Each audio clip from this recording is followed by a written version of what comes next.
과부의 헌금 등. 21장. 과부의 헌금 21일에서 4. 이 여인은 생계를 위협받는 아주 가난한 사람으로 기부금을 내기보다는 구제를 받아야 할 처지였습니다. 랩돈은 가장 작은 단위의 동전으로 8분의 1센트 정도의 가치가 있었으나 이 여인에게는 생활비 전부였습니다. 4절 막 12-42.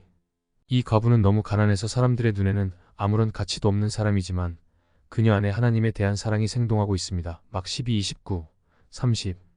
그녀가 가진 마지막 것으로 하나님께 다 맡기고 하나님으로부터 자기의 삶의 보장을 기대합니다. 이 여자에게서 제자들은 하나의 모범을 보아야 합니다. 서기관들에게서는 그러한 모범을 볼 수 없습니다. 성전의 종말. 어떤 사람들은 아름다운 돌과 헌물들로 꾸며진 성전을 자랑스럽게 말했습니다. 예수께서는 그들에게 너희 보는 이것들이 날이 이르면 돌 하나도 돌 위에 남지 않고 다 무너뜨려지리라 하셨습니다. 부유한 사람들은 성전에 사용되는 황금 동상, 황금 장식, 그 외 다른 보화들을 바쳤습니다. 헤롯은 거의 1.8m에 달하는 황금 포도송이가 달린 황금 포도나무를 기부했습니다. 그 기부 물품들은 성전 벽에 장식되었고 기둥에 매달렸습니다. 그것들은 헌금한 사람들의 부를 드러내었습니다.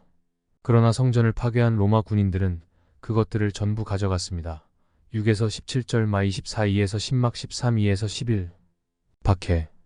예루살렘 성전의 종말이 오기 전에 예수 그리스도의 이름으로 인하여 제자들은 대적들과 집권자들에게서 대박해를 받을 것입니다. 박해받는 그 일이 도리어 제자들에게 증거가 될 것입니다. 예수 그리스도의 이름으로 인한 고난은 언제나 기회이며 약 1, 2에서 4. 박해는 때로 참 제자의 증거를 가장 분명하게 드러낼 수 있는 기회가 됩니다. 대적에게 잡혀가 신문받을 경우 인간의 생각으로 변명을 꾀하지 말 것을 명령하셨습니다. 14-15.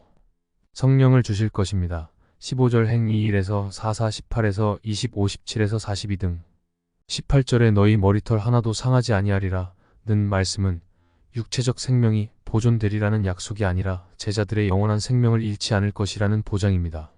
하나님은 스스로 주권을 가지고 자기 백성을 보존하십니다. 요십 28, 29. 우리는 룩 21장 19절을 주목해야 합니다. 너희 인내로 너희 영혼을 얻으리라.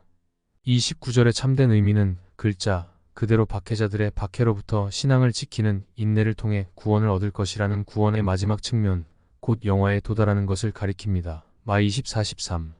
주님이 인도하실 것입니다. 이 영화에 도달하기 위해서는 성화를 이루어 가야 합니다. 성화를 이루기 위해서는 베드로후서 1장 5절에서 7절의 훈련을 하여야 합니다. 믿음은 하나님이 주시는 것이지만 덕, 성경 지식, 절제, 인내, 경견, 형제 우애, 사랑은 우리의 노력이 요구되는 것들입니다. 물론 애쓰는 자에게 그렇게 되도록 도우실 것이지만 덕목을 위해 노력해야 도움도 따르는 것입니다. 주님은 우리의 품성을 변화시키실 것이고 인내 등의 덕목들을 위해 노력하면 이루어 주실 것입니다. 이것들은 또한 천국 시민 자격의 덕목이기도 한 것입니다. 예루살렘의 종말 20에서 24절. 예루살렘이 군대에 에워싸이는 것은 마태복음 24장 15, 16절과 마가복음 13장 14절과 관련된 같은 내용입니다.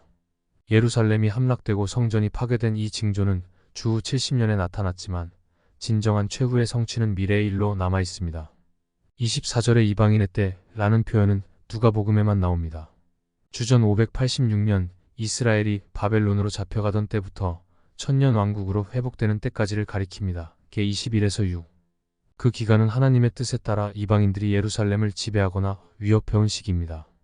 또한 이 시기에 이방 국가들은 복음을 듣고 보는 큰 영적 특권을 누립니다. 4, 66, 12말 1, 11마 24, 14막 13, 10.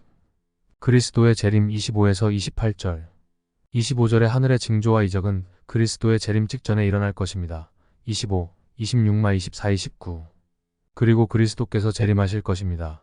27절 단 7, 13마 24, 30, 31 막 13, 26, 27 사로 1, 7에서 10개 19, 11에서 16. 불신자에게 두려움과 환난일지라도 그리스도의 재림은 그리스도인에게는 큰 기대이자 기쁨, 승리의 이유가 됩니다. 28. 깨어있으라. 34절의 그날은 그리스도의 재림의 날입니다.